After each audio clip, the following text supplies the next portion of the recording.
السلام عليكم أصدقائي، كيف الصحة؟ شو أخباركم؟ اليوم هيك جديد لكم فيديو جديد. هي جولة في مشفى أمراض النفسية. راح نمشي هيك نتفتل بالمشفى ونحكي كلمتين على رواق. طبعا بالسيارة، راح إنه المشفى كبيرة وراح نحكي بالسيارة. طبعا هاي المشفى من أكبر المشافي الموجودة بالنمسا للأمراض النفسية.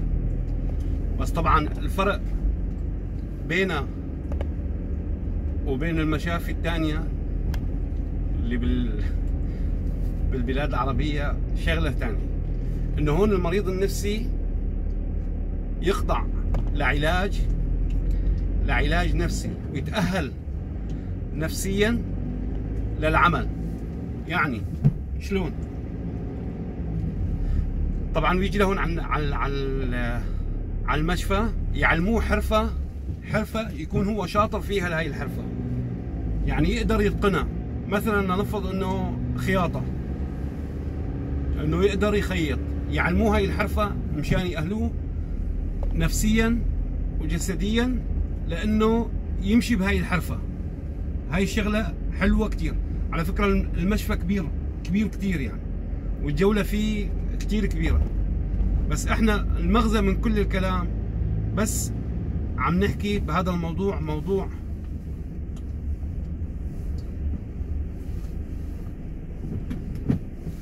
موضوع انه كيف التعامل بالنسبة للمريض النفسي. كيف التعامل بالنسبة للمريض النفسي. عندنا المريض النفسي بس يقولوا واحد مريض نفسيا، او احنا بنقول دغري عنه مجنون. يعني نقول عنه مجنون. شو مريض نفسي؟ مجنون. هذا خلص انتهت حياته، بدنا نبلش فيه ربط وحبس يعني شو بدي يحكي الواحد، وهذا عالة على المجتمع وعالة على الدنيا كلياتها. لا، هون العكس تماما. شايفين هاي المشفى كبيرة وحلوة كتير وقاعدة فيها رائعة، يعني بتجنن. بس انا كل المغزى من الموضوع بس عم فرجيكم انه كيف التعامل بالنسبه للمريض النفسي، او بالاصح انتم بتقولوا له المجنون. طبعا هون يتعامل احسن معامله. تعلم مهنه طبخ، مهنه مثلا كيلنر، يعني قرصون بيشتغل بكافيتيريا تبعيت المشفى، عرفتوا شلون؟ او كافيتيريا ثانيه، يتعلم شلون يبيع، شلون يتعامل مع الزباين، يتعلم مثلا التنظيفات، كيف ينظف غرفته، كيف ينظف حاله، كيف ينظف، يعني يعتمد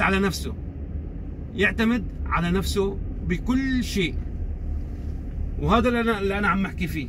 انا مو هدفي انه فرجيكم المشفى ولا اتمشى فيها، انا هدفي بس فرجيكم بس انه الموضوع موضوع المريض نفسيا بدنا نتعامل معه بهدوء وبرواق مشان يعرف يعيش حياته مثله مثل اي انسان طبيعي ما فيه اي شيء. فاهمين شو عم بحكي اخواتي ولا لا؟ لانه في ناس ما عم تفهم على كلامي شو عم بحكي. بس هي انا عم اعمل جوله بس صغيره بالمشفى فرجيكم اياها كلياتها. طبعا هي عباره عن كبيره كثير المشفى، يعني مو اقل من 6-7 دلم ارض، وفي ابنيه لكل الاختصاصات، وابنيه حسب ما انت حالتك النفسيه يحطوك ببناء لحال، يعني حسب النسبه المئويه تبع الحاله النفسيه تبعيتك. يعني هذا الشيء حلو. يعني يا ريت انا دائما بحطه مشان الناس تتعلم من هذا الموضوع، من هاي المواضيع، يتعلم شوي، بس نتعلم شلون بدنا نتعامل مع هاي الناس، كان مريض نفسي ولا اي شيء ثاني، نتعلم شلون نتعامل معه. لانه المريض النفسي كمان هو انسان تعرض لضغوط نفسيه او شيء او كذا اللي خلاه يصير بهي الحاله. يعني عرفتوا شلون اخواتي؟ هذا كل ما في الموضوع. بس بدي فرجيكم في قاعده هون بتجنن. يعني اذا كنت مريض نفسي تطلع وكاله منها. بس رح فرجيكم اياها وبعدين نكمل كلامنا على رواق. خليكم معي. شايفين القعده؟ هلا انا قاعد ضمن المشفى بس مشان نحكي على هذا الموضوع. يعني هلا راح يطلع لي واحد يقول لي ما شاء الله والله يعني هالجنينه احسن من جنينه السبكي عندنا بسوريا. طبعا ما هاي جزء من الراحه النفسيه، انه انت تستمتع بالمنظر وتقعد وترتاح نفسيتك من الشغلات. طبعا فيها اوتيل خاص للناس اللي طالعين بنسيون، يعني عندنا اللي طالع تقاعد كمان، يعني انت طلعت تقاعد وما عندك بيت ما عندك كذا، فبيجيبوه لهون يعملوا له احلى ضيافه ويا سلام، ويقعد وكانه موجود في بيته. احنا عندنا تقولي له جمعيه دار المسنين بنقول لها، عرفت شلون؟ لا هم ما بيجيبوا هذا الموضوع دار مسنين او شيء، هن هاي بيجوا الناس متقاعد ما عنده اهل ما عنده كذا، فيجوا يعتنوا فيه هون العنايه الكامله. يعني انت بتضل لاخر عمرك مرفه، ما حدا يدوس لك على طرف، لا ابنك حتى ابنك اذا زدتك فيه بتلاقي مين يقاويك هون. انا هذا الموضوع بس اللي عم احكي عنه، موضوع انه الفرق بيننا وبينهم بالتعامل بالنسبه للناس اللي مريضين نفسيا. احنا بنقول عنه مجنون وبنربطه ونعتبره عالة على المجتمع، انه ايه شو هذا مجنون راح يفضحنا او يسوي لنا مشكله. لا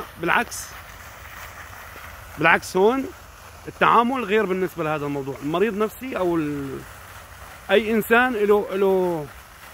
له كرامته، له حريته، له اي شيء، شو ما كان جنسه او لونه او شكله او اي شيء، هو بالنهايه انسان وفي له حقوق وياخذ حقوقه كامله مكمله. انا هذا الموضوع بس عم احكي عنه، وهذا هو الفرق اللي بيننا. لو الانسان عنا اخذ حقه واخذ كل شيء يتمناه، ما صار فينا هيك وما كنا يعني واحد خلينا نحكي بس من منطق، انسان خدم بهالبلد 30-40 سنه ماشي، خدم عم يدفع ضرائبه عم يشتغل وعم كل اموره تمام، وطلع على التقاعد الزلمه، يعني بالنهايه هو قدم شيء لهالبلد، مو اجى هيك. والمريض نفسيا له راتب وله كل شيء من الدوله بياخذ، ولا احسن من هيك، يعني بياخذ راتب البطاله والاعانه والمرض تبعه. وحتى كمان في ناس هون يعطوها محلات، اذا كنت مريض نفسيا او تعبان او كذا بيعطيك محل باسمك يكتب لك اياه، وانه اشتغل فيه وانتج، يعني قدم شيء بدون ما تقعد هيك فاضي وخالي الوفاض مثل ما بيقولوا. بس هذا هو الفرق بالتعامل النفسي والتعامل الانساني اللي بدنا نحكي عليه. انا هذا اهم شيء، على مواضيعي كلها عم بحكي فيها هي موضوع الانسانيه وموضوع النظام وموضوع الفرق بين هون، بين اوروبا وبين العرب. هاي اكثر المواضيع اللي عم مهتم فيها هلا بالقناه تبعيتي، يا ريت تتابعوها وتشوفوا وتعطوني رايكم بالموضوع. والفلوقات، يعني انه طلعنا على منطقه جميله كمان نصورها ونحكي فيها، يعني في مناطق كمان كثير حلوه لسه ما فرجيتكم اياها، ان شاء الله بالحلقات القادمه بالفيديوهات القادمه ان شاء الله راح اقدم لكم اياها وتشوفوها كلياتكم. بس هذا كل شيء عندي كان، بس انا حبيت افرجيكم الفرق بين العرب وبين الغرب بالنسبه للتعامل مع المريض النفسي والناس اللي تطلع على التقاعد. هذا كان كل الفيديو اليوم. لا تقولوا لي منظر جميل، طبعا منظر جميل مشان الراحه النفسيه. شايفين مشفى كبيره، انا قاعد بالحديقه بس عم فرجيكم، شايفين اخواتي رائعه جدا. طبعا فيها بارك للسياره وكل شيء، يعني بتيجي تزور اصدقائك اخواتك والناس يعني اللي تعبانه او كذا. حتى اذا كنت تعبان يعني ما فيك اي شيء انت، بس تعرضت لضغوط نفسيه بتيجي كمان لهون بيعالجوك من الضغوط النفسيه. دكاتره اختصاصيه على مستوى العالم، يعني دكاتره على مستوى العالم هي اللي عم تشتغل فيها هي. راح احط لكم العنوان تبعها برابط الوصف باذن الله. وهلا لا تنسونا من اللايك والشير وشجعونا مشان نقدم لكم احسن. وهلا بلكم استودعكم الله على امل اللقاء فيكم في فيديو جديد، والسلام عليكم ورحمة الله تعالى وبركاته.